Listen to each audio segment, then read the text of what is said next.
Bonjour chers amis restaurateurs, nous nous retrouvons aujourd'hui pour une nouvelle vidéo comment effectuer un cycle de nettoyage sur un Pacojet.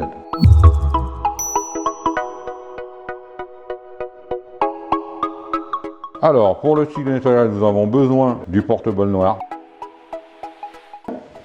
du joint vert avec la lame acier,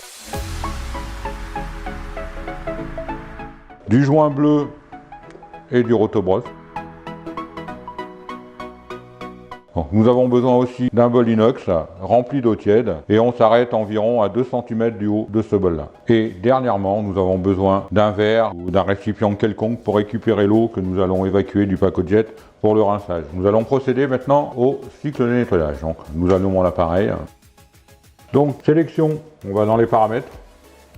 Après on sélectionne pour le nettoyage complet les 3 petits gouttes d'eau. Donc là on vous indique sur l'écran qu'il faut remplir votre bol avec de l'eau tiède. Donc on s'arrête bien à 2 cm du haut du bol. Ensuite, on nous indique aussi qu'il faut mettre le joint vert et la lame, donc nous allons mettre en place, et fermer notre porte-bol.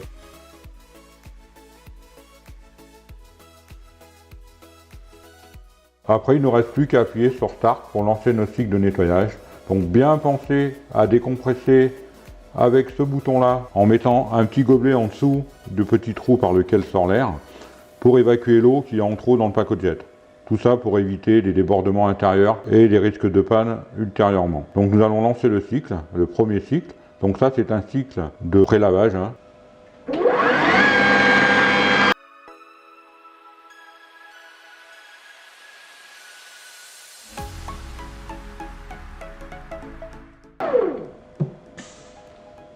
Voilà, premier cycle terminé. Donc nous allons changer d'accessoires. Donc nous allons utiliser maintenant, comme est indiqué sur l'écran, le kit de joint de nettoyage bleu. Donc une fois le kit en place avec l'eau à l'intérieur, donc on peut rajouter un petit peu une goutte de vinaigre ou un désinfectant mais non moussant. Après il ne reste plus qu'à appuyer sur Start et surtout ne pas oublier de décompresser toutes les 2 ou 3 secondes pour évacuer l'air et l'eau. Tout ça dans le but de rincer les tubes et de nettoyer la pompe et ainsi de suite.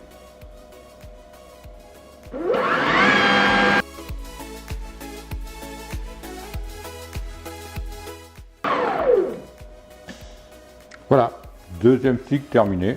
Donc troisième et dernier cycle de nettoyage, nous allons procéder au rinçage en fait. Nous allons rincer tous les tuyaux et ainsi de suite. Donc la même chose, nous allons reprendre le kit vert avec la lame à glace, la remettre en place. Donc on nous indique bien le rinçage avec le joint vert et la lame à glace.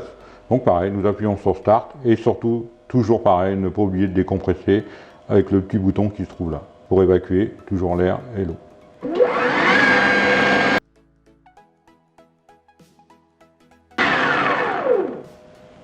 Voilà, donc le nettoyage complet est terminé. Donc maintenant il ne nous reste plus qu'à enlever les accessoires, les nettoyer, les sécher et vous pouvez recommencer à pacosser avec un appareil qui est nettoyé. Donc vous pouvez aussi retrouver toutes ces informations sur la notice d'utilisation du Pacojet qui se trouve en page 115, toute la procédure qui est expliquée aussi par écrit ici. Donc voilà, nous préconisons le cycle de nettoyage par semaine à peu près, ça dépend de l'utilisation, le cycle de nettoyage complet. Après, ça n'empêche pas de donner un petit coup d'éponge tous les jours après chaque service sur la partie qui est visible, tête d'axe et ainsi de suite, pour bien les nettoyer. C'est important qu'une tête d'axe soit propre pour qu'on puisse bien mettre notre abattoir en place. Merci d'avoir regardé cette vidéo. Vous pouvez aussi nous suivre sur nos réseaux sociaux, Facebook, YouTube, Instagram, ainsi que sur notre site internet. Bon pacossage à tous!